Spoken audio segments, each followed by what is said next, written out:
Kwazwai vana vaMwari. Toda kutenda Mwari nemukana we camp meeting 2024.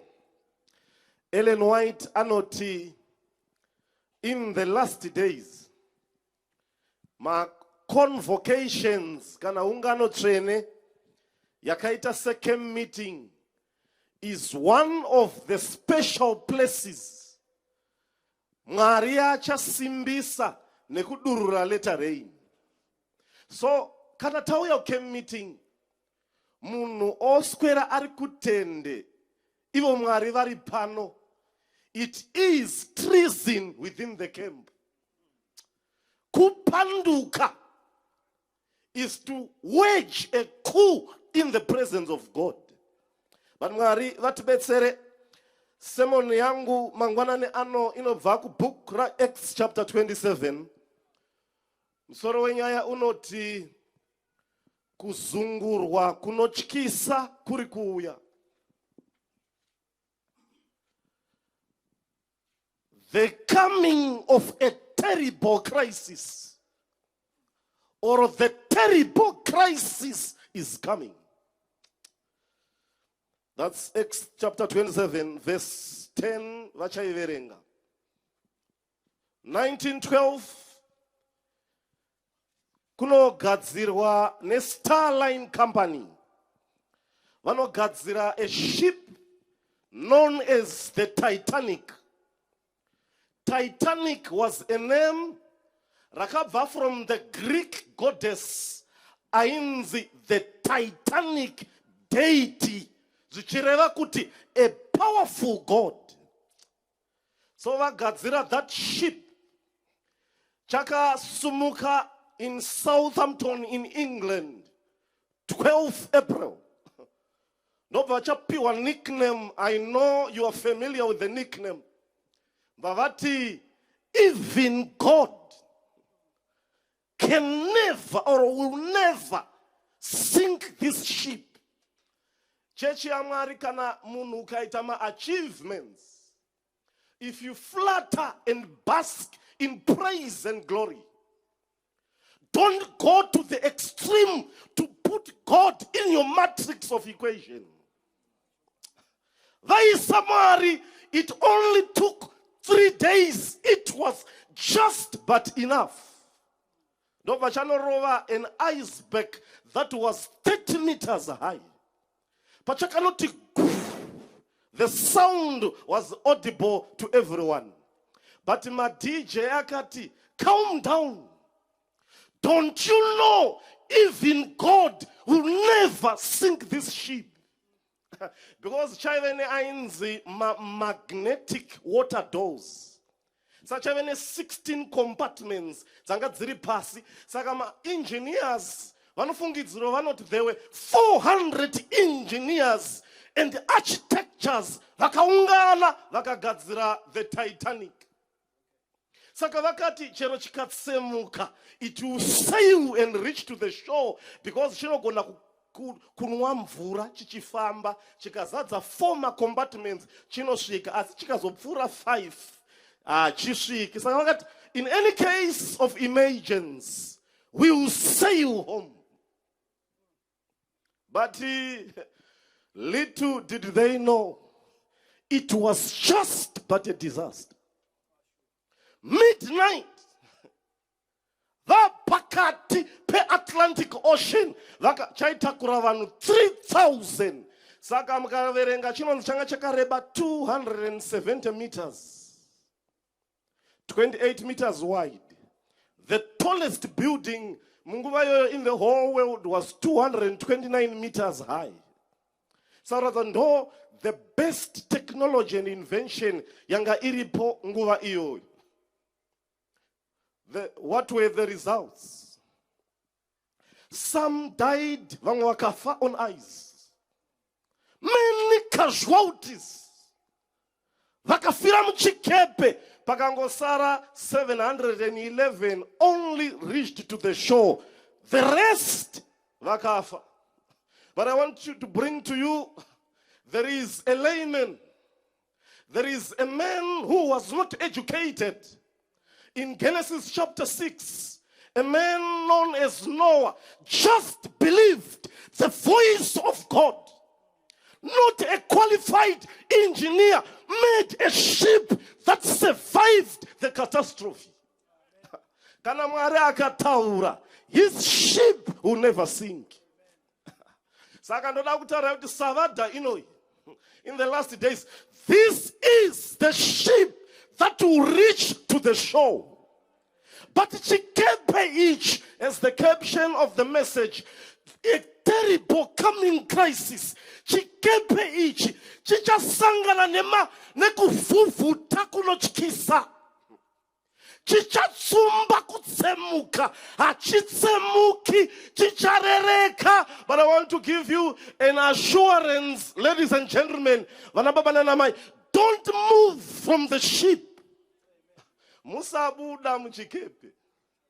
Chero shikaoma, answers, faith not answered, faith in crisis, the delay of God. In theology, the theodicy of God. Hold on in the church. Mwari anopindura ka3. Anaona kukupindura nas. Kana kutileta. Kana kusakupindura. Tosangana pa resurrection. Acts 27 verse 10. Acts 27 verse 10 and 34. Verse 10. Yeah. Akati kwavari. Varume ndinoona kuti rwendo rwedu ruchava nekutambudzika. Varume ndinoona kuti rwendo rwedu ruchava nekutambudzika. Nokurashikirwa kukuru. Nekurashikirwa kukuru. Yeah. Zvisani nokoupenyu hweduwo. Sure. Verse 11. Verse 11. Asi mukuru wezana wakateerera mufambisi wechikepe nomwene wacho. Sure. Verse 34. Verse 34. Verse 34. Yeah. Verse 34. Yeah. Saka ndinokumbira zvikuru kuti mudye. Yeah. Nokuti ndizvo zvichakuponesai. Chegereni pasi. Paul vaimuva from Crete to Malta. Saka the distance yavanga vasara nayo was a dangerous mile nechikepe. Saka Paul anoti kuvarume akasungwa. Paul oti varume ndaona njodzi yechikepe nesu. Idyai nhasi kana mukasadya mberi muchashaiwa nguva yekudya. Ichava nguva yekudhonza tambo nekubvisa mvura. Idyai nhasi. Saka ndorei vana vaMwari, nhasi ndonguva yekugadzira character. Nhasi ndonguva yekuita feast on the Bible and spirit of prophecy. Mberi kwatiri kuenda, there is a catastrophe coming. Nguva yecharacter ichashaikwa. Vanhu vanofunga kuti Noah aingogadzira, Noah aingovaka, Noah aiunganidza chikafu chemhuka dzose in 120 years. Kwete kungovaka nekuunganidza. Waiziva the disaster was coming. Joseph achisumuka from state prison to the palace. Anoti kuna Faro ndarota mombe dzakakora nemombe dzakaonda. 7 years ndedze maguta.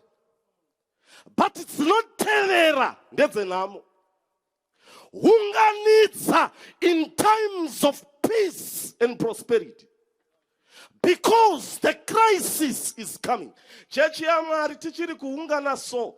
COVID was just but an eye opener. Inguva yemombe dzakakora. Mombe dzakaonda dzichauya. Kuchamuka vana Faro vasingazivi Joseph. Nguva yekugadzira character ndinhasi. Saka that's why mainzwa even Mwari vanoti kuna Elijah, muka udye. Achiteerwa naJezebel rwendo rurefu. Saka mukatarisa as from Crete to Malta, chikepe chairohwa nemhepo.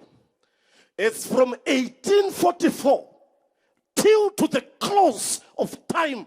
inguva inotyisa. Demons will consolidate their forces.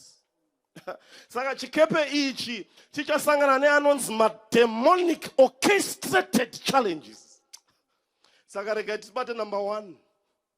Chi chandiri kutaura. Chikepe ichi chapo chakasangana nemafungu chikada kuedza kutsemuka. Vanhu vakaburitsa tunonzi tuma small boats. Vaburitsa tuma small boats. Vakuda kubuda po anoti varume mukabuda munopara. Vamwe vakadambura maenga echikepe because changa chakuremerwa. Vamwe vakarasa wheat to lighten the burden of the ship. But mberi tichataura zvinhu zvakaitika. Number 1, zvinhu zviri kuvhuvhuta mukati mechikepe.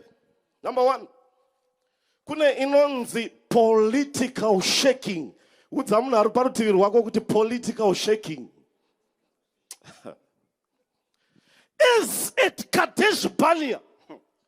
Panomuka Datan, Korah na Abiram. Vuronga dare. Saka ndoda kuti muzive theocracy. Chinonzi theocracy.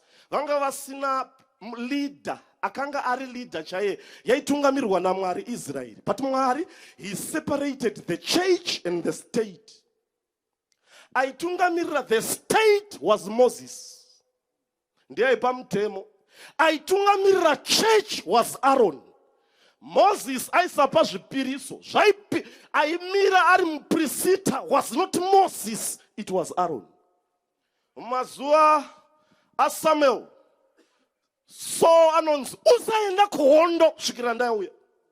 So controlled the state.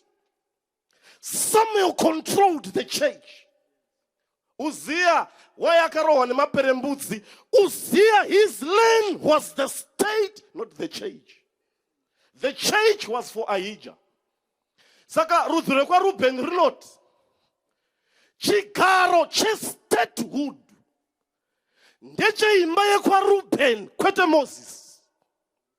Saka imba yaJudha haisina inofanira kutonga. Levi obva ati varume ininiwo ndine gakava ndiri wemba yekwaLevi but inini ndinoita zvekutakura. Ndodawo chigaro chekuchurch chaAaron. Saka vakasangana kuti vese wanted the power. Kwakusangana, kwakuronga dare, kwakuita committee, kwakutoungana ne250 princes, kwakuenda kuna Moses. Numbers chapter 32, Numbers 16 verse 1 to 4. Garaimaibata. Kwakuenda kuna Moses. Kwakuti, Moses, are you the one who is only holy in this camp of Israel? Uri one, you have too much powers. Hanzi varume vakamuka were men of renown and credentials. Men of eloquence. Kwakuti kuchechi ya Israel, I'm better off Datan, Korah na Abiram. Moses atinonotsa tanonoka mu wilderness 40 years still mu wilderness. He is a sleeping tablet of a leader. Moses anokakama isu tinogona kutaura. Moses is tyrannical. Chinu ichi ndechekumba kwavo Moses, Miriam na Aaron. Chechino yatsumba kutsemuka because of matrix of power in the church. Ondo dzinorwiwa. Vanhu vanoendesana kuHerald, kuH Metro. Chavaendesana chi? The quest for power. Vamwe vanoenda kung'anga, to sangomas, pastors and elders. Chanu chakachi to be the president. Ondo kuma churches, conferences, unions up to the GC, quest for power. Vana vachaendi neminamato, chinoenda chiri chitima chakarongwa. President ndiningi. Chero zvikaitika.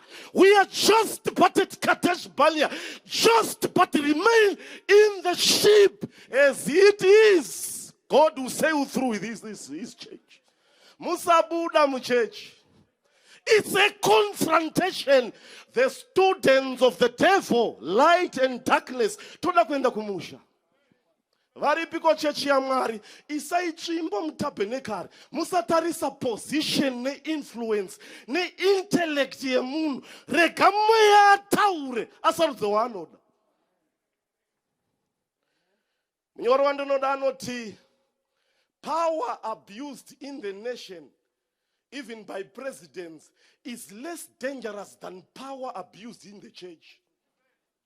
Power abused in the church will resurrect the Lucifer anodzura chetatu. Mwe munganga yakabvunza kuti chinonzi session chii?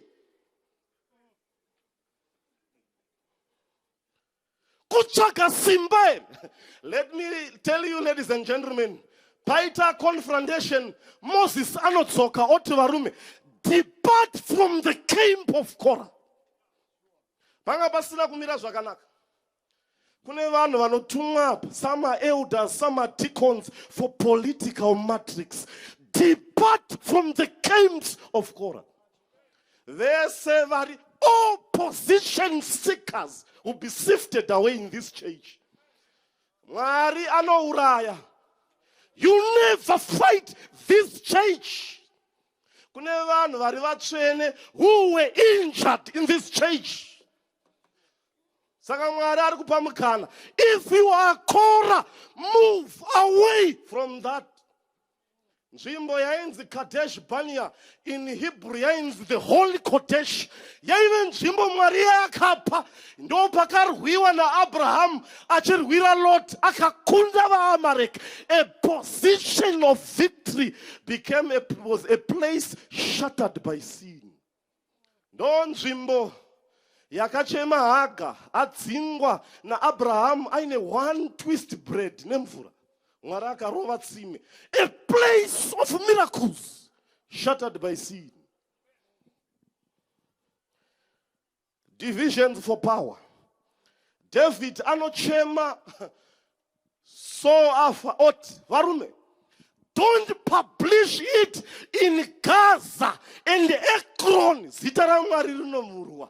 But the camp of Israel celebrate in the fall of the brother. Izvi zvichaita kuti chikepe chitsumbe kutsemuka. But muchechi usabuda. Chechi usabuda. Hanzi rimwe zuva vanhu vanetsana muchechi. Elda akasvika, mumwe elda achidyisa, pastor ari mberi, ndokukika chidyo. Pastor ndobva angonamata akati chechi yaperera pano, ngatendei kumba. Within 2 weeks angaita stroke. Mwari nyaya iyi anoirwira iyi. Nyaya yepower yadonedza mikwende. Ungadai Mwari atibatsira. Murume anonzi Korah ndiani? Saka Korah anoti basa raKorah raiverei? Basa raKorah raivereku ndiye aipfeka gemens reblue. Ndo vaitakura zvinhu zvemunzvimbo tsvene. But Aaron aipfeka zvewhite. Saka anoti ini handichadi zveblue. Ndanini piswa for too long. I need that white garment to stand before public. Ndono pamberi. Mwari atibatsire. Some hire journalists to publish secrets of the church. Mwari acharwira cheche. Chero zvikaitika that you are a victim, remain in the church. Usabuda. Chikepe chinosvika kumusha. Number 2, chikepe ichi chakasangana nechi Exodus chapter 32. Hatisikuiverenga nekuda kwenguva. Moses adelaya mugomo for 40 days. Israel not. We don't know about that fellow. Havachati Moses. Munhu uya hatichamuzivi. Gore racho rakangomira. They became impatient. Pane imwe nguva yekuti muchechi Kune vanhu vakabuda anonzi ma-offshoots movements and separatist movements. Vakati chechi yamira iri slow. Gore rakamira, but I want to assure you, in its slowness, it is fast. Mukumira kwacho chiri kuenda. Bunza, there were powerful men who rose in this church and challenged this church. Verenga church history. Ndoda kutaura vamwe vamunoziva, but not to deny them, but Mwari vanogona kutendeuka. Tine varume vakamuka sana muhando. Vana Harvey Kellogg, vana Desmond Ford. Vaita mbiri muchechi, vakafunga kuti chechi ndo yavakatsigisa chechi. Vasingazoti chakatovatsigisa mbiri, chechi haisi kupiwa mbiri naivo. Ivo varitopiwa mbiri nechechi. When you ever become too powerful in this church has one pillar and cornerstone, which is Jesus. Saka vamuka kwakuenda neIsrael Canaan, gore rakamira, vakanorohwa vakadzoka. Tine movements akamuka anonzi Davidians, New Light. Akamuka akamhanya neprofesi, vamwe vacho thank God vari pano vakadzoka. Usabuda muchikepe. Number 3, chimwe chiri kuvhuvhuta muchechi medu inonzi social shaking. Udza munhu ari parutivi rwako kuti social shaking. Social shaking, it's Numbers chapter 25. Israel yauda kurosa, vanosvika paShittim. Hanzi chitendero chavaMoab changa chiri chei. Waiti kuchitendero chavaMoab, waiti uchinonamata ikoko, vaiti unotanga wanamata, wabvisa nzara panyama, usati wabvisa nzara yepamweya. Hamuna munzwa zvandataura. Saka vaiisa inzi female prostitutes. Sex before worship. Wotanga wazvigutsa panyama, wozopinda muchechi. So all captains and generals of each of Israel vakati kunamata uku hatisati takuona. Many fall, vazhinji vacho vakadona because of the Moabite women. Chatidonedza, chechi ino yatsumba kutsemuka, chivi chepaShittim. The green monster for every veteran and man is women. Muka yemunhurume mukadzi. Powerful men with credentials have fell in the hands of Pitcoat government. Mari dzavarume dzadona in the hands of women. Satan will redouble his efforts as we are closer home. Kwende yavarume yadona. Rega nditaure nemi. Nathan achienda pana David anoti. David, wadykireiko zvemurombo? Kune vasikana vakanaka panapa. Anodanana nemurume wemunhu because iye akanaka. Saka Mwari ari kuti uri kudyirei zvemurombo? Mukadzi uyu akutotadzisa kuendesa vana kuchikoro because iwe washandisa beauty kudya zvemurombo. Kune vane power of the pocket. Nekuti wako murume haana mari, Mwari vari kuti Uriah haana mari, but iwe David une mari, unodyirei zvemurombo iye Bajeba. Kune vane religious power in the church, elders and deacons, because of your power, unodyirei zvemurombo nekuti une simba rechechi. Mari dzavarume, varume ava regai ndimbokudzai macredentials evarume ava. Pakacheme pamara pamvura inovava, hakuna murume vevarume ava akachemera mvura inovava, akakomplaina.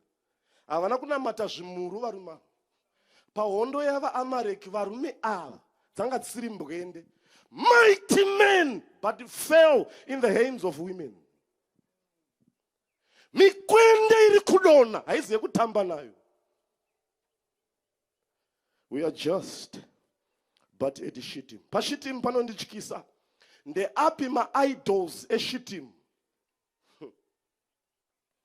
Ma idols Shittim, that's pornography. Gays and lesbians. Kune vanhu ari maKristu, ari gays and lesbians in the church. Church haifaniri kunyarara kusvikira gays nema lesbians accept from church vanhu vopedzera vakuti it's cultural. Samaonero edu, we still believe in the monogamy as in Genesis. Saka Pashittim panodona mukwende, panodona murume. Saka mwarobva wati henga all ma captains ese aita upombwe vakaiswa musoro mudenga makumbo pasi. Moses baya ivese. Mwari vakati handipi Jericho nemdziyo yakasviba. I won't give power to Jericho with unclean hands. Chatinonotsa kuwana later rain. It's because the church lacks purity and sanity in the congregation. Midziyo yakasviba. Mwari oti handisi simba. 24,000 men perished at Shittim. Kusanganisira murume ainzi Balaam akaona prophecy ya Messiah akaropafadza Israeli, but he became a casualty. Nguva iyoyo yakazara ropa vanhu vauraiwa, ndo inouya Zimri akabata girlfriend. Ainzvenga ropa revanhu vafa, but achiti girlfriend handisi. Iwo unotoziva kuti apa pakadonha mikwenda, but unoramba wakabata. Saka Mwari anoshandisa nyasha dzinonzi mercy of exposure. Tsitsi dzekukufumura kuti utendeuke. Zvimwe zvacho denga rinoviga roti for the sake of the congregation ngativanze. But pamwe pacho denga richati mercy of exposure should work. Kune vakadzi apa nevarume apa vanoshandisa ma-GB, vamwe vakaisa ma-passwords. It's just but Shittim. We are just but Shittim.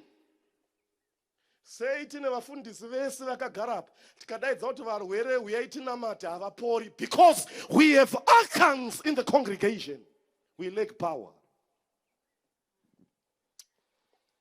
Chimwe chichakonzeresa chikepe kuvhuvhuta inonzi religious shaking. Udza munhu ari parutivi rwako kuti religious shaking. Nguva yatiri Mwari akalimita mamiracles. Satan ari kuita mamiracles. Saka Mwari vari kuti handiti mapitse nemuvengi because tiri mufalse later rain. Saka Mwari vari kuita but ari limited. Saka kune vane minzwa but dziri minzwa dzenyasha. Mukarangara murume anonzi John the Baptist ari mumvura anopiwa zviratidzo kuti uyu ndiye Messiah. Akaona njiva ichiburuka, akanzwa izwi, akatestify uyu ndi Jesu. But Jerry anosenda a message oti are you the one? Or should I wait for the other one to come? Zvanga zvaoma minzwa yenyasha. Saka kune mwe munhu anoona kubvunza Mwari kuti ndiyo chechi yechokwadi rekana ndotsvaga ino. Zvinenge zvaoma. Saka mukudhileya kwaMwari ane mhinduro 3 ndoti zvandakupai inonzi permitted delay. Number 1, kune inonzi God's world. Ndeyekuti mhembwe iri musango inomuka mangwanani yoti Mwari ndichengetewo mumuromo weshumba nembada, ndoda kuriritira vana. But mangwanani iwayo mbada yobva yati Mwari ndokumbirawo muriwo kunyanya mhembwe. Zvese zvakumbira pamberi paMwari. It is God who assesses kuti kwanhasi shumba mbada haudyi, ndararamisa mhembwe. Unoona utokumbira basa uri faithful musavada. Oti Mwari ndipei paEconet, Mwari oti chimbogara uri jobless. paEconet pane chidhakwa changu chiripo. Handikoni kukupa nhasi kusvikira chazadza kapu yekusarurama ndozokupa. Vandura kutaura pane vamwe vanochema vanoti handina mwana. Marriage is in crisis.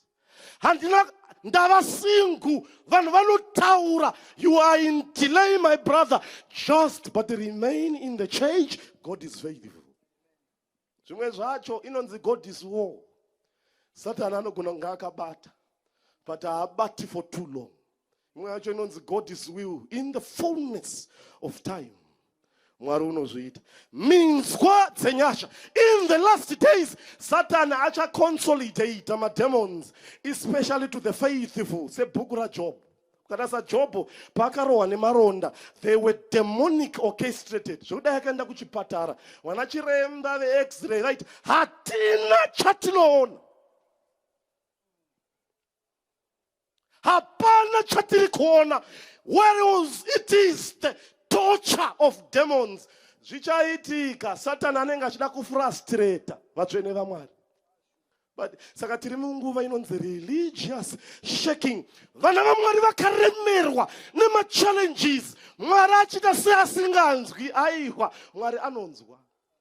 Bhuku raJob inonzi Theodis ndo inozadzikisa 1 Corinthians chapter 4 verse 9 inonzi naPaul, we have been made a spectacle to angels and unfallen galaxies to demonstrate before God. Saka hondo yaMwari naSatani inogona kurwiwa pamusha pako. Mwari vachiti kuna Lucifer, uyu ndewangu. Satani achiti munonyeba. Saka pabhuku raJob Satani aiti kuna Mwari, Mwari munonyeba, Job hazi wenyu makamutenga nemariches. Mwari vakati hongu rega ndibvise mariches. Saka madhimoni anga akatarisawo. Ngirozi dzaMwari dzakatarisawo. Job ari pakati. Inonzi it was a crisis of expectation. Job ari pamunamato anga akatarira kuna Mwari achiti, Mwari, bail me from the crisis. But Mwari vari kudenga vanga vakagara pachigaro vachiti, Job, ndinunurewo mugakava. Both were looking at each other. Saka Mwari vakati, Job, go first. Pane imwe nguva yekuti business rinodona uri muhondo yedemonstration of God. Saka denga rinogona kutarisa kuti pakati pedapa ofirwa ndiani kuti zita raMwari rimiririrwe. Iwo ndo paunochema nechallenge denga ratemba newe. We are living in shaking, religious shaking. Vana vaMwari vanenge vakaremerwa nematambudziko. Aiwa ipapo Mwari ndo paari kutikwanisa. In scars we made stars. Matambudziko akadaro. Saka mukatarisa murume anonzi Paul vanotaura anzi aive nemunzwa munyama.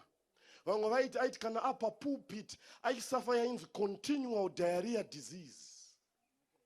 When he is at the climax to steal the glory of God, that's when he messes himself for God to humble him. Some challenges are meant to humble you for you to be saved. Not all prayers are going to be answered. Kana Mwari vakaramba kuti negumbo uchafa ifa uri muna Kristu. Vakaroba fadzwa vanofira muna She. Chero ukasekwa uri muno but muchikepe usabuda. Saka chikepe chichiyananga chakanonanga pane inonzi convergence of the seas. Chakanorova panodirirana makungwa mairi. Ndobva chanoti ndobva chatsemuka into pieces. Ndorove ichechi yaMwari. Hatirambi tichiungana sezvatakaita. COVID was just an eye opener. Mberi kwatiri kuenda chikepe chichanotsemuka. Induna one ichazvimirira. One man for himself. Saka chikepe chatsemuka. Paul anoti musabata ndege dzakaorera. Tarisa the pieces of the ship yawauya nayo. Batirira pa broken pieces of the ship. Hanzi vazhinji vakabatirira vakaswima vakaenda kumenderekedzo dzegungwa vakasvika. Chichatiponesa. These are 10 S's of the church. Zvawakanzwa nezvawakatenda, the old pillars of truth zvichakuponesa. We still believe in Sabbath, still believe in state of the dead, we still believe in sanctuary, still believe in second coming, still believe in spirit of prophecy, we still believe in stewardship, we still believe in standards regarding grace and entertainment, we still believe in substitutionary sacrifice. We still believe these pillars who save us. But vakuda kunosvika vakadambura maenka echikepe. Maenka anoita sei? Anobatsira kustabilize chikepe kuti chive nebalance. But in this, my pillars esavada ari kudamburwa into pieces. Ndinas monogamy iri kurambwa vanhu vachisimudzira polygamy. Ndinas many preachers quote secular authors at the pulpit. Ellen White achisiwa. Ndinas calls for feminism and pan-Africanism at the pulpit. Ndinas we have social message in the church than our message, the three angels' message. Failure to preach the three angels' message is treason in the camp. Saparidzwa kwevhangeri rengirozinatu kupanduka is to open floodgates of Babylon in the church. We are tired of dumb dogs that doesn't make a certain sound. But they don't give a certain sound. In its dominance and cutting edge, it serves. Munoona munhu achiparidza vhangeri rengirozinatu anoapologize the church kuti kasi ndakutukai. Why do you apologize for the message? Saka chatsemuka vakashambira vasvika kumenderekedzo. Po anorumwa nenyoka but haafi pakabva panaya tumvuna mbuya. Tichingobva mumashaking esaya, terrible crisis, later rain will fall. Mweya mutsvene waMwari uchadururwa. You do mighty miracles. Mucharumwa nenyoka but hamufi. Zvakaitwa na Paul zvinonzi zvishoma zvekuti mumvuri waPaul waimutsa vanorwara. Zvizhinji zvamuchaita savadai. Eudana kunyada uyai tinamati.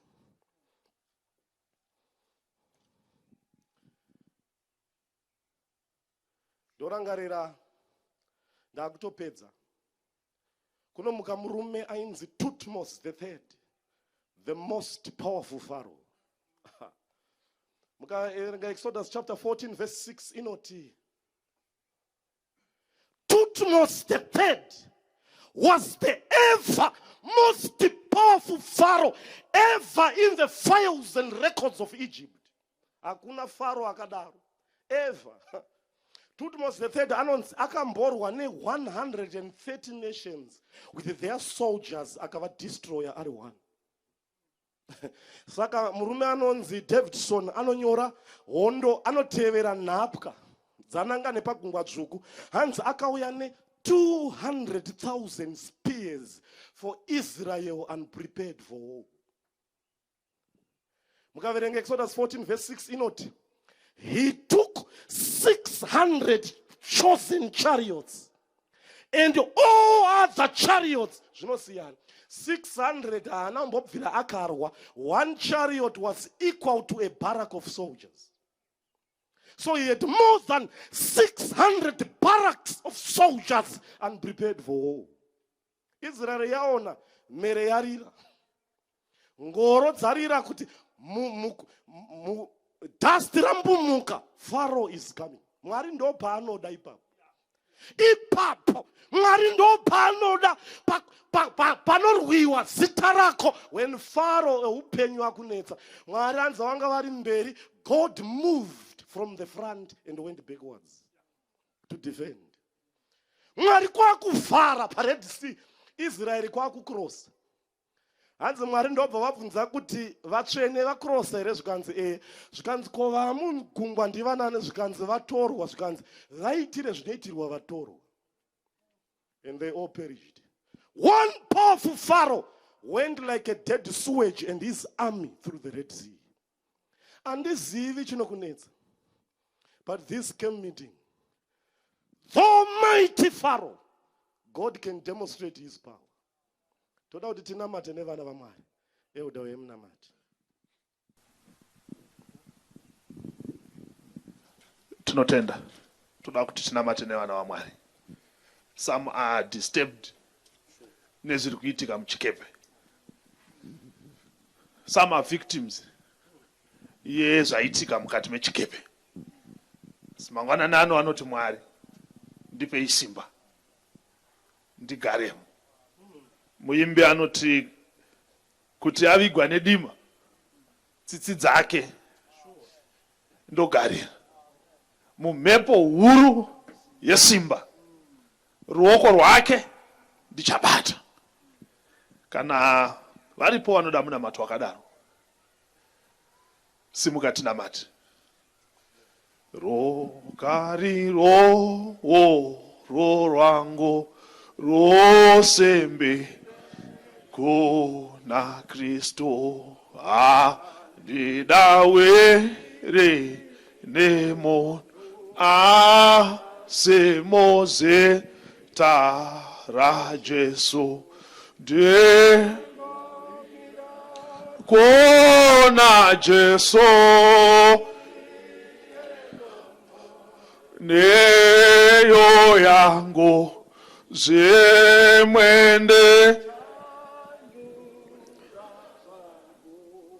I want to extend this call. Aripo dzimwe nguva anoti zvandisona kwenguva yakareba, handizivi Mwari kuti zvichapera here kana kuti muchatendera kuti zvisapera. But in my situation ndokumbirawo simba. The greatest miracle yaitwa naMwari ndeyekuti uve pano iwe uchiteerwa nenhamo dzakadaro. Varipo wakadaro patiri kuimbirwa. Uya tinamate. 39. Uya tinamate. Kuti aine Mwari zvandisona kwenguva yakareba, chikepe changu chavhuvhuta nguva yakareba, asi ndakuuya kwamuri. Onaione kuziva zvamungaita neni. Uya tinamate.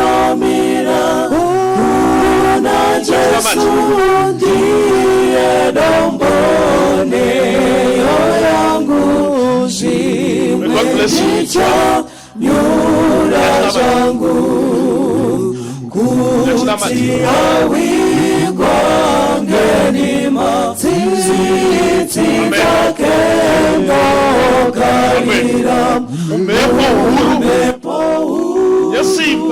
Yesimba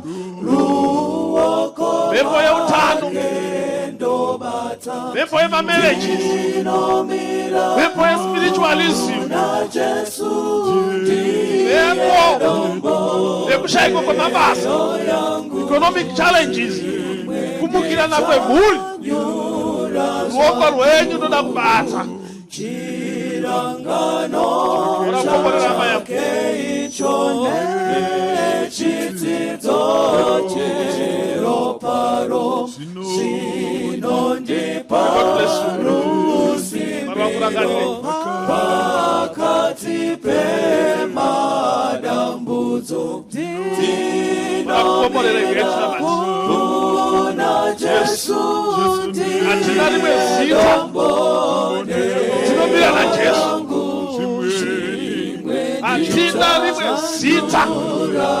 Tinomira na Jesu. Ana hondo yakakuda.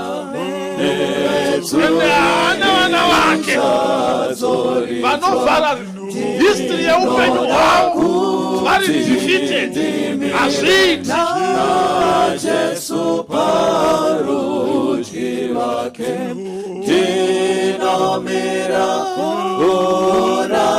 Jesu, ndinomira na Jesu, ndinomira na Jesu.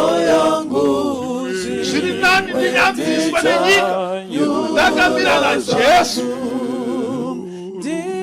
Amen.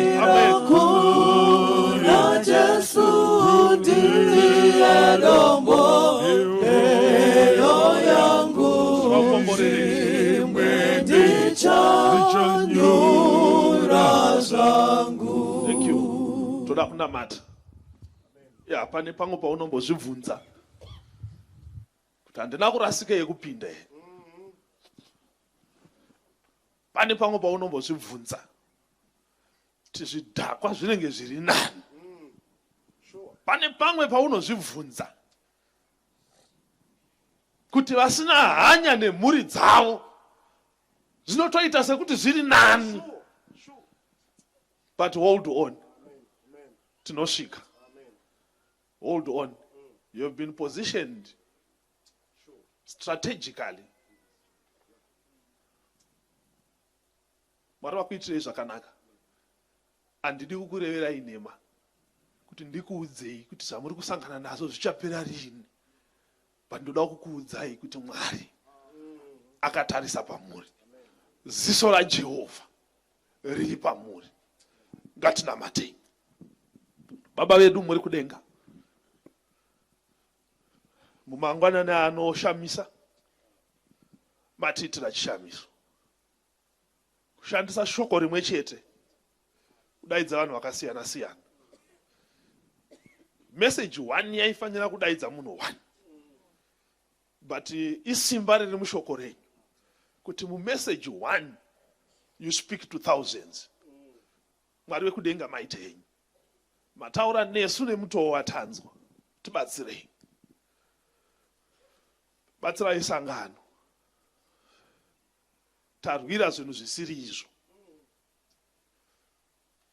at the expense of your mission. Tiregererei. Vamwe kutova kwedu pano ingari yehondo dzatakatorwa tichishandisa wrong methods. Tiregererei.